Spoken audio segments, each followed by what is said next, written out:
And I think it's a very natural human quality to try to fit in. If you're at a party and everyone's talking about the same subject or they all have the same interest and you're not interested in it at all, there's this very natural desire to just pretend or to wear this mask or to try and be more like the people you're around so that you can more easily fit into that social atmosphere. It's like we go around our entire lives pretending to be something we're not because we want to be accepted. We want to be a part of that social atmosphere. We want to fit in. But the reality is that if you're always trying to fit in, if you're always trying to be something you're not, then you won't find the people that you truly relate to. You're not going to find the people who care about the things you care about if you're not willing to express openly what your interests are. It's like maybe your interests aren't as popular as others. Maybe you're at a party and everyone's talking about baseball and you're more interested in basketball. But if you're the one who breaks the mold, if you show that clear path where you talk about what you're interested in and decide to just not wear a mask and just be genuine, who knows? Maybe other people at that party will like basketball as well. Maybe if you sit there and, they're all talking about baseball and you bring up basketball, it's like maybe they'll be a little embarrassed at first. Maybe some people think like, okay, this kid's weird. Like, why does he like basketball? We're clearly talking about baseball. But it's like maybe if you bring it up, the right person will be like, yeah, I loved that game last week.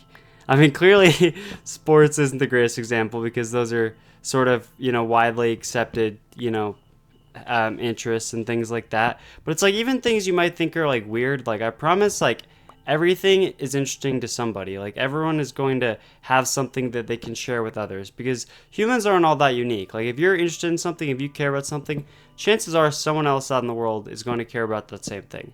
And maybe you won't meet them in person. Maybe what you're interested in is very niche and specific, but they do exist. And especially on the internet, you can find your tribe. You can find people who have those similar interests, or you can, create a community of people that have similar interests to you, like I'm trying to do right now, in a way. It's like you only have so much life ahead of you. You only have so much experience. You only have so much time. So you might as well just spend as much time as you can being true to yourself, like being who you really want to be and attracting the people that you'd actually want to spend your time with. Like so many people, I find that they fill their lives with fake friends that don't align on any of the same topics. We feel like this person is willing to spend time with me and that's enough. And I wouldn't say to cut off people that don't have similar interests to you. Obviously, you can get along if you don't, but I would say that like don't just accept the relationships you have if you're looking for something more or if you want someone that you can be more yourself around. Like I've had friends where I can't talk about anything I care about with them. It's always like we just have to keep it very surface level. And those sorts of friends are okay, but sometimes you wish that you could be more yourself. And other friends, I can be more myself. I can sit and talk about Nietzsche or talk about certain books that I liked or talk about, like, it's not like I'm always like a deep philosophical person, but sometimes those are things that I like to discuss. And some people, don't like to discuss those things at all or can't take it to that level whatsoever. Or, different things like I like certain games or I like certain shows and some of my friends haven't seen any of those shows or don't care about any of those games, and it's just cool to find people who actually genuinely do care about those things you can relate with on that level. And I think it doesn't matter like necessarily what things your friends care about as long as they're the sort of people that allow you to be yourself around them. It's like some people, you see who they are when they're being their most authentic selves, and then you see who they are around their friend group, and you realize that they can't be themselves around these people, or they aren't acting themselves. Like, they totally switch personalities depending on who they're around.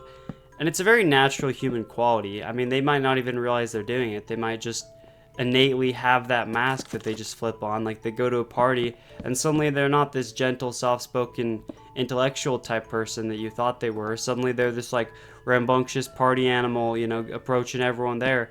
And, some of that is that humans are intricate and our personalities change for different reasons and we have different, like, aspects of ourselves. But I think that there is this sort of pressure, especially in social situations, to be something you aren't, to step outside yourself and not be the truest version of yourself. Especially when you feel like you'd be able to interact and have better conversations with these people. Like, if they can't relate to what you are, it's easier to just become more like them, relate to the things that they care about. Like, if the only topics they're willing to discuss is like cars and money and like, whatever, like their relationships or their drama in their lives, then sometimes you just end up, feeling like that's what you have to talk about, because if you bring up something you care about, they're not interested. and the entire atmosphere around you is just these specific subjects. So you might just want to sit there being like, yeah, yeah, I agree. That's so true. Like money, this, cars, this. And obviously, those things are cool to some extent, but maybe they're just not your thing. Maybe some people, they want to sit there and talk about what sort of cars they have and talk about, all these different things that you're not as interested in, and they're not as interested in what you want to talk about, and that's fine. It's like you can be yourself without having to fit into their mold and pretend to be something you are. Like maybe you don't have to try to change the topic to be about something you care about, but you don't have to engage in a way that's disingenuous. You don't have to engage in a way that portrays yourself as something you aren't. You don't have to try to compete with these people or, join that atmosphere that they're creating with their active conversational decisions in a way. I think that, like, people are afraid to be true to themselves in a way because they feel vulnerable. It's like if you're not wearing a mask, if you're being your truest, most authentic self, and people attack that, it feels more like they're really attacking you. Whereas if you're pretending to be someone you're not, like if you're putting on a mask and you're not acting like your true self at all, it's much easier to brush off these negative reactions you get because you're like, well, that's not really me. It's like if you're playing a character in a movie and people hate that character. It's not like you're going to necessarily be offended, like, dang, they really hated this character. Like, I take that so personally. Like, that really hurts who I am. It's almost the same way. Like, we wear a mask to defend ourselves and protect ourselves. And we really only take off that mask around people we're incredibly close with.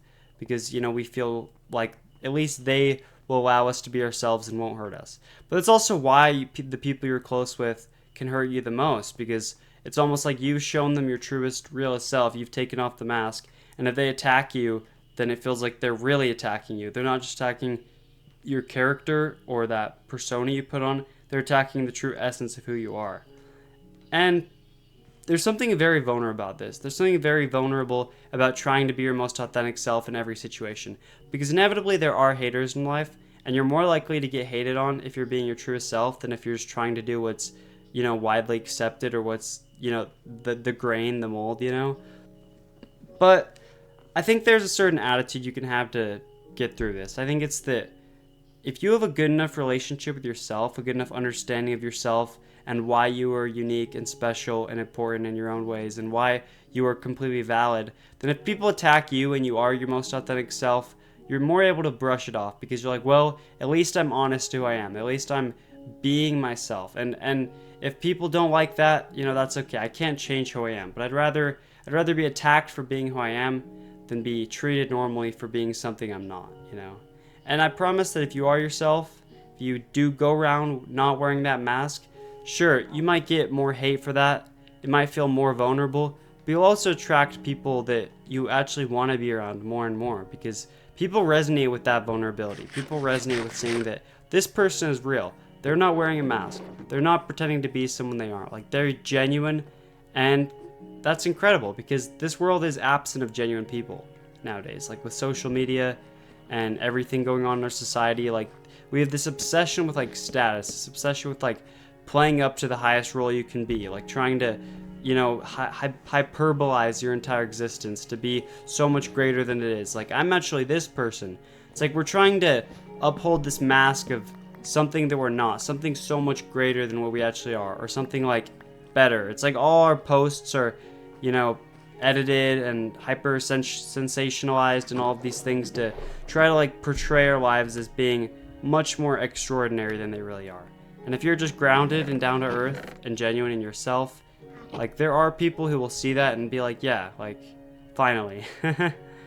And that's your crowd. That's the people you really want to be around anyway. So just be yourself, bro. I promise that you're cool. You're cooler than you think. And maybe you're surrounded by people who you can't be yourself around, so you don't realize it's okay to just be you. But you are a cool person, You are a unique individual with your own interests and passions and strengths.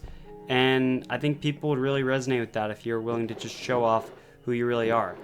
And if you try to be yourself around the people you care about, around your friends, and they respond badly to it, maybe you need to re-examine who you have in your life. Maybe you need to re-examine who your true friends really are. Who can you actually be yourself around and feel comfortable?